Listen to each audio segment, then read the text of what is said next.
बिहार की सियासत में एक बार फिर सत्ता समीकरण और रणनीति की बिसात जो है वो बिछ चुकी है।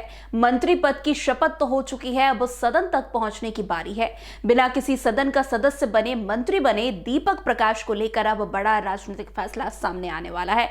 भाजपा कोटे से विधान परिषद की खाली सीट पर उनका नाम लगभग तय माना जा रहा है। ऐसे में कुर्सी, कोटा और किस्मत की ये जो है तिकरी का एक बार फिर से बिहार की राजनीति में नई हलचल पैदा कर रही है। दीपक प्रकाश राष्ट्रीय लोक मोर्चा के प्रमुख और राज्यसभा सांसद उपेंद्र कुशवाहा के बेटे हैं। ऐसे में सियासी गलियारे में यह सवाल गूंजने लगा है कि क्या बेटे की सियासी सेहत के लिए पिता अपनी राज्यसभा कुर्सी कुर्बान करेंगे? क्या अप्रैल 2026 के बाद उपेंद्र कुशवाहा किसी सदन के सदस्य नहीं रहेंगे? दरअसल लोकसभा चुनाव 2024 में हार के बाद भाजपा ने ही उपेंद्र कुशवाहा को विवेक ठाकुर की जगह राज्यसभा भेजा था।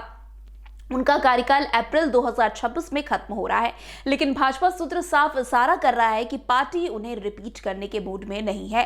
भाजपा की परंपरा रही है कि वो सहयोगियों को जरूरत के मुताबिक सदन भेजती है, मगर दोबारा मौका नहीं देती।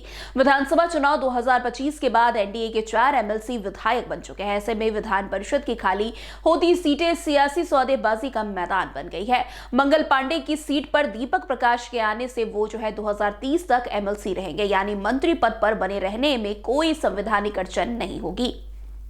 वैसे उपेंद्र कुशवाहा को भाजपा ने सवर्ण खासतौर पर भूमियार कोटे की राज्यसभा सीट से भेजा था।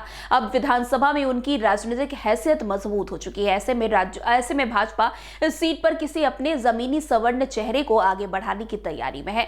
संदेश साफ है कि पार्टी अब अपने विस्तार और संतुलन पर फोकस कर रही है। जेडीयू का दरवाजा कुशवाहा के लिए पहले ही बंद हो चुका है। सीट बंटवारे से लेकर मंत्रिमंडल गठन तक ये साफ दिखा कि भाजपा ही नियंता और निर्णायक है।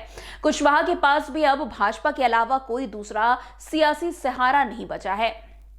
वैसे लोकसभा चुनाव के दौरान हुई विधान परिषद की एक सीट की डील अब बेटे के जरिए पूरी होती दिख रही है। सवाल बस इतना है कि इस सौदे की कीमत क्या पिता को अपनी राज्यसभा कुर्सी देकर चुकानी होगी?